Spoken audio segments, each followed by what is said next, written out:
on va partir de la finalité, en fait, c'est le salaire. C'est pas un tabou, l'argent. Alors, l'argent, c'est la finalité, on travaille quand même pour ça, et là-dedans, chacun va s'en servir différemment. Il y en a, c'est pour avoir une belle voiture, des belles fringues, peu importe, d'autres, c'est pour faire des voyages. Les belles fringues aussi, ça marche pas.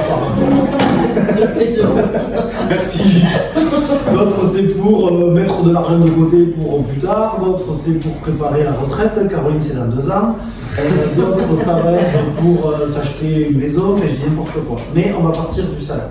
Ok, le salaire, on va le transformer en chiffre d'affaires qu'il faut générer. Une fois qu'on a le chiffre d'affaires, on va le transformer en mandat et offre. Une fois qu'on a un mandat et offre, on va le transformer en nombre de visites et en nombre d'estimations. Okay. Et là, la finalité, c'est combien je dois prendre d'offres, je dois rentrer mandat, et quelles actions je dois mettre en face, et le nombre d'actions. Il faut qu'on soit capable à cette question-là, que tu as répondu pas si mal, mais pas si clair que ça. C'est aujourd'hui, je dois faire, je dis n'importe quoi, contacter 55 clients, mettre 20 flyers dans une boîte aux lettres, avoir 3 contacts en pige, faire une publication sur LinkedIn. En fait, je n'ai plus à me prendre la tête sur le chiffre, mon salaire, etc. J'ai juste à suivre les actions que j'ai préparées. Et le boulot devient beaucoup plus facile, clair et moins anxiogène. Parce que c'est comme ça, si je fais ces actions-là, à la fin, le résultat, il sera. Alors, pas sur une semaine, pas sur 15 jours, peut-être pas sur un mois, mais sur la durée, ça y sera. Ok ? Des ratios, encore une fois, rappel pour certains, les nouveautés pour d'autres, mais c'est toujours intéressant.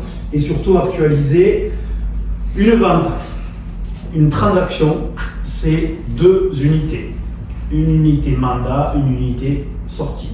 Une unité rentrée, une unité vente-sortie. Ok, donc d'accord, je rentre mandat, Célia le vend, j'ai la partie unité mandat sur mon compteur à moi, elle a la partie unité sortie sur son compteur à elle. Ok, 2025, la commission moyenne hors taxe est de 7 300 €. Là aussi, alors pour ceux qui le savent ou pas, quand on vend un appartement ou une maison en passion notaire, il y a 10 000 € de commission, on encaisse 10 000 €, il y a tout de suite, enfin pas tout de suite, mais il y a sous un mois, on va dire la TVA qu'on prend et qu'on reverse à l'État. Donc c'est de l'argent qu'on voit passer et qui repart. Donc c'est pour ça qu'on part toujours en hors taxe.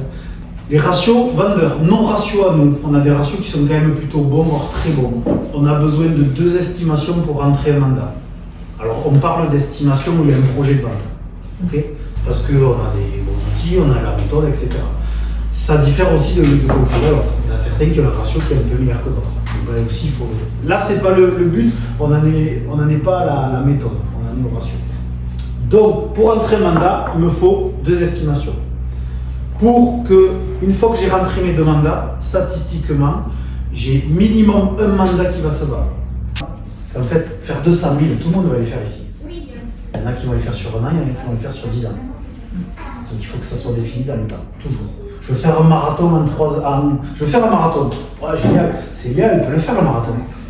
Ah ben moi, on additionne les pas qu'elle fait un marathon. Allez, 6 mois, pardon. Et il y en a d'autres, ils le font en 2 heures. Oui, donc il faut que ça soit défini dans le temps. Là, j'ai un objectif qui est SMART. Normalement, idéalement, il faut que ça, je l'applique à toutes mes actions. La pige, il faut que ça soit ça. La prospection, il faut que ça soit ça. Les ambassadeurs, il faut que ça soit ça. Les réseaux sociaux, il faudrait que ça soit ça. Ok ? Là, je suis vraiment dans la performance.